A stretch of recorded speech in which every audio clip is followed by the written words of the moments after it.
आज भारत की विकास यात्रा का एक महत्वपूर्ण पड़ाव है। ये 140 करोड़ भारतीयों की आकांक्षाओं का बजट है। ये हर भारतीय के सपनों को पूरा करने वाला बजट है। हमने कई सेक्टर्स युवाओं के लिए खोल दिए हैं।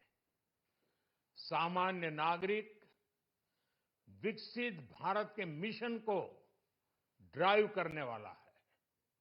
ये बजट एक फोर्स मल्टीप्लायर है। ये बजट सेविंग्स को बढ़ाएगा, इन्वेस्टमेंट को बढ़ाएगा, कंजम्पशन को बढ़ाएगा और ग्रोथ को भी तेजी से बढ़ाएगा। मैं वित्त मंत्री निर्मला सीतारमण जी और उनकी पूरी टीम को इस जनता जनार्दन का बजट, पीपल्स का बजट, इसके लिए बहुत बहुत बधाई देता हूं।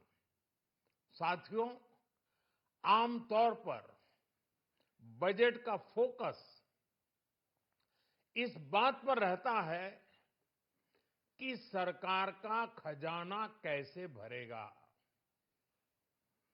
लेकिन ये बजट उससे बिल्कुल उल्टा है।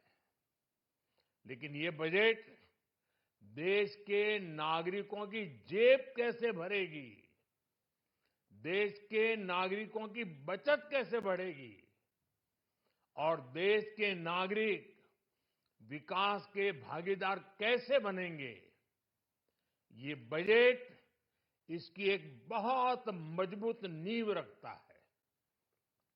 साथियों, इस बजट में रिफॉर्म की दिशा में महत्वपूर्ण कदम उठाए गए हैं। न्यूक्लियर एनर्जी में प्राइवेट सेक्टर को बढ़ावा देने का निर्णय बहुत ही ऐतिहासिक है। ये आने वाले समय में सिविल न्यूक्लियर एनर्जी का बड़ा योगदान देश के विकास में सुनिश्चित करेगा।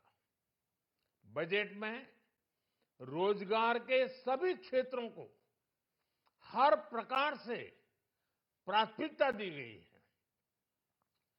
लेकिन मैं दो चीजों पर ध्यान आकर्षित करना चाहूंगा। उन रिफॉर्म्स की मैं चर्चा करना चाहूंगा जो आने वाले समय में बहुत बड़ा परिवर्तन लाने वाले हैं। एक, इंफ्रास्ट्रक्चर स्टेटस देने के कारण भारत में बड़े शिप्स के निर्माण को बढ़ावा मिलेगा। आत्मनिर्भर भारत अभियान को गति मिलेगी और हम सब जानते हैं कि शिप बिल्डिंग ये सर्वाधिक रोजगार देने वाला क्षेत्र है। उसी प्रकार से देश में टूरिज्म के लिए बहुत संभावना है। महत्वपूर्ण 50 टूरिस्ट डेस्टिनेशन, वहां पर जो होटल्स बनाएंगे, उस होटल को पहली बार इंफ्रास्ट्रक्चर के दायरे में लाकर टूरिज्म पर बहुत बल दिया है।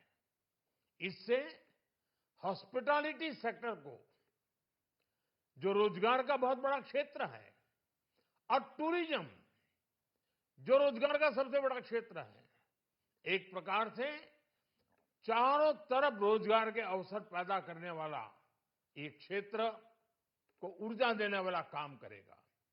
आज देश विकास भी, विरासत भी, इस मंत्र को लेकर चल रहा है। इस बजट में भी इसके लिए भी बहुत महत्वपूर्ण और ठोस कदम उठाए गए हैं।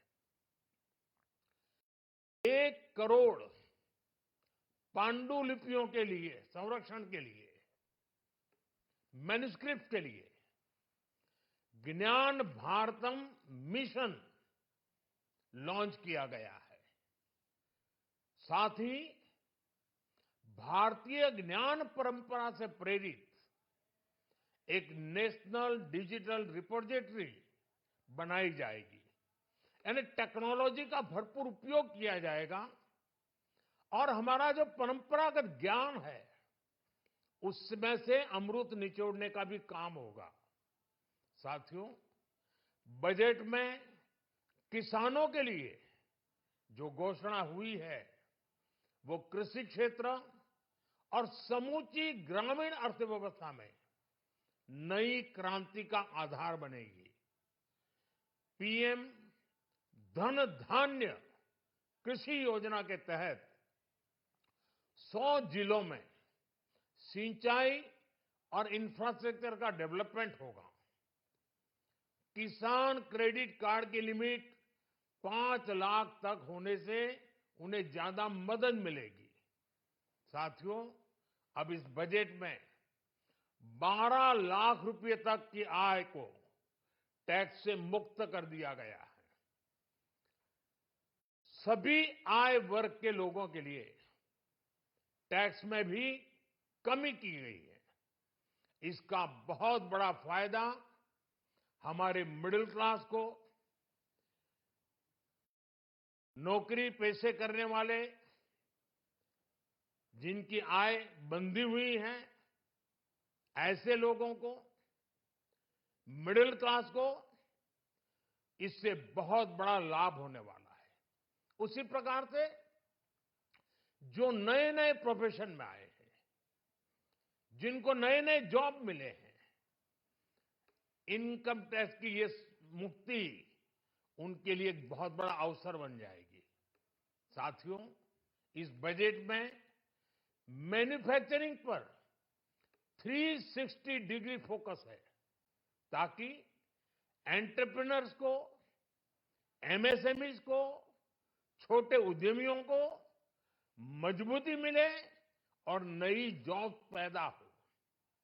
नेशनल मैन्युफैक्चरिंग मिशन से लेकर clean tech, leather, footwear, toy industry जैसे अनेक सेक्टर्स को विशेष समर्थन दिया गया है।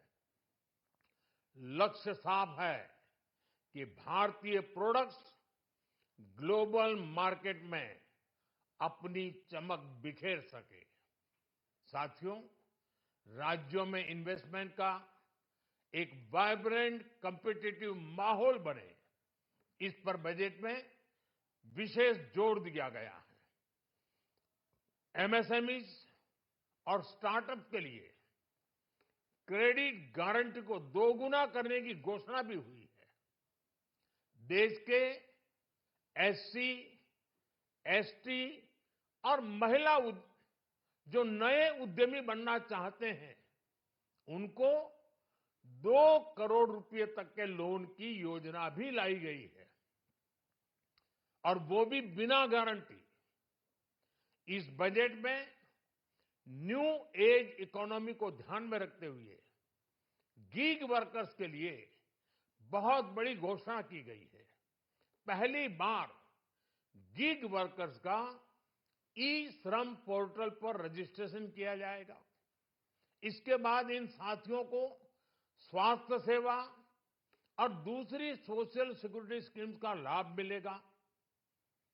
ये डिग्निटी ऑफ लेबर, इसके प्रति, श्रम एव जयते के प्रति सरकार के कमिटमेंट को दर्शाता है। रेगुलेटरी रिफॉर्म से लेकर फाइनेंशियल रिफॉर्म्स, जन विश्वास 2.0 जैसे कदमों से मिनिमम गवर्नमेंट और ट्रस्ट बेस्ड गवर्नेंस के हमारे कमिटमेंट को और बल मिलेगा। साथियों, ये बजट न केवल देश की वर्तमान आवश्यकताओं को ध्यान में रखता है बल्कि हमें भविष्य की तैयारी करने में भी मदद करता है। स्टार्टअप के लिए deep tech fund, geospatial mission और न्यूक्लियर एनर्जी मिशन ऐसे ही महत्वपूर्ण कदम है। मैं सभी देशवासियों को एक बार फिर इस ऐतिहासिक पीपल्स बजट की बधाई देता हूं और फिर एक बार वित्त मंत्री जी को भी बहुत बहुत बधाई देता हूं। बहुत बहुत धन्यवाद।